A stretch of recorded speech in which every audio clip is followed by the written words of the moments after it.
আমরা এখন সাকিব আল হাসানকে যে কারণে সহানুভূতি দেখাচ্ছি, ঠিক এই কারণেই, এই উদ্দেশ্যেই কিন্তু বিগত সরকার সাকিব আল হাসানকে এমপি বানিয়েছিল। আমি বুঝতে পারছি পাকিস্তানের বিপক্ষে বাংলাদেশ যে এই যে ঐতিহাসিক 10 উইকেটের এক জয় পেল, এরপরে সাকিব আল হাসানের প্রতি সহানুভূতির মাত্রাটা আরো খানিকটা বেড়ে গেল। সোশ্যাল মিডিয়াতে আসলে এটা বেশ বোঝাই যাচ্ছে। সবাই বলা বলি এখন আরো বেশি করবে যে সাকিব আল হাসানের প্রতি এই যে মামলা দেওয়া হয়েছে এটা না দিলেই পারতো, দেয়া ঠিক হয়নি, এরকম কথা হচ্ছে। সেই মাত্রাটা আরো বাড়বে, এটাই স্বাভাবিক। কিন্তু এই জায়গাটাতে আমার প্রশ্ন, আমরা যে সহানুভূতিটা দেখাচ্ছি, এই সহানুভূতি কি আসলে সবার প্রতি সমানভাবে দেখাই? একটু আসলে পেছনে ফিরে যেতে হবে। আপনাদের নিশ্চয়ই মনে আছে সাকিব আল হাসানের মতোই একজন খেলোয়াড়, তিনি হয়তো ক্রিকেটটা খেলেন না, তিনি খেলতেন ফুটবল। আমিনুলের কথা মনে আছে? বাংলাদেশ জাতীয় দলের অধিনায়ক ছিলেন, গোলরক্ষক ছিলেন, তিনি খেলোয়াড়ি জীবন শেষ করেছেন।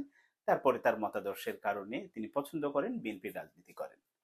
কিন্তু এই যে বিএনপির রাজনীতি করার কারণেই কিন্তু তাকে কি করতে হয়েছে, তার বিরুদ্ধে এরকম হত্যা মামলা হয়েছে, তাকে হ্যান্ডকাপ পরিয়ে থানায় নেওয়া হয়েছে, রিমান্ডে নেওয়া হয়েছে, মানে অসংখ্য রকম ডজন ডজন কেস তার বিরুদ্ধে হয়েছে, এবং তিনি এগুলো এখনো মোকাবেলা করছেন। এখন হয়তো বাইরে আছেন, মানে জেল থেকে ছাড়া পেয়ে আসলে বাইরে আছেন, রাজনীতি করছেন। কিন্তু এই যে একজন জাতীয় দলের অধিনায়ক, তিনিও ছিলেন, তার অর্জন আছে, দেশের হয়ে স্বর্ণ পদক এনে দিয়েছেন, সবকিছু মিলি তার হাতে যখন হাত করা উঠেছিল বা হাত করা পড়িয়েছিল পুলিশ, তখন কি আমরা মানে এখন যেভাবে সোশ্যাল মিডিয়াতে সবাই আসলে সাকিবের জন্য হাহুতাশ করছি, সাকিবের জন্য এত বেশি সহানুভূতি দেখাচ্ছি, সেই জায়গাটা থেকে আমরা সমান ছিলাম? আর স্পষ্ট মনে আছে, ছিলাম না, এবং আমরা সেটা দেখাইনি। এবং আমি সবচেয়ে অবাক হয়েছি যে যারা এখন ইয়াং জেনারেশনের অনেকেই হয়তো আমিনুলকে নাই চিনতে পারেন।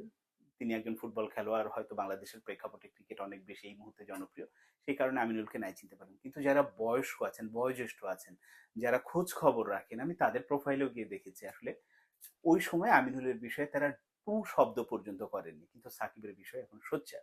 তো আমার কথা হচ্ছে যে হ্যাঁ, সাকিবের প্রতি সহানুভূতি দেখাচ্ছে, আপনি প্রত্যেকটা খেলোয়াড়ের প্রতি বা প্রত্যেকটা এই সেক্টরে যারা কাজ করে এরকম মানুষগুলোর প্রতি সমান সহানুভূতি দেখান, তাহলেই তো হয়ে যায়। কিন্তু সেটা করছি না আমরা আসলে।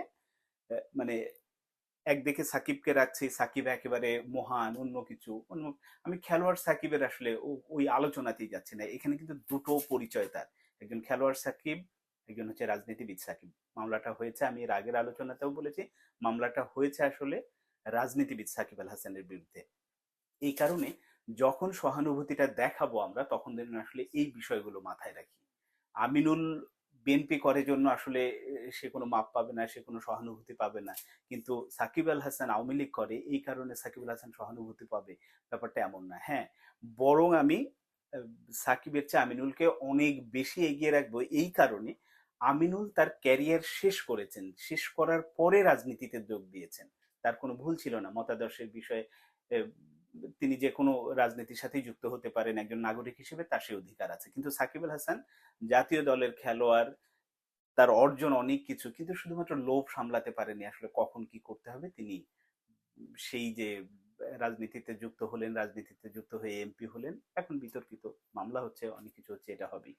আর আরো একটি বিষয় সবাইকে আসলে মনে রাখা দরকার, আমরা এখন সাকিব আল হাসানকে যে কারণে সহানুভূতি দেখাচ্ছি, ঠিক এই কারণেই, এই উদ্দেশ্যেই কিন্তু বিগত সরকার সাকিব আল হাসানকে এমপি বানিয়েছিল। এবং তার এই ইমেজটাকে কাজে লাগানো, তার যে আসলে ক্যারিয়ারের যে অর্জন, এই অর্জনগুলোকে কাজে লাগানোর জন্যই কিন্তু তাকে এমপি বানানো হয়েছিল।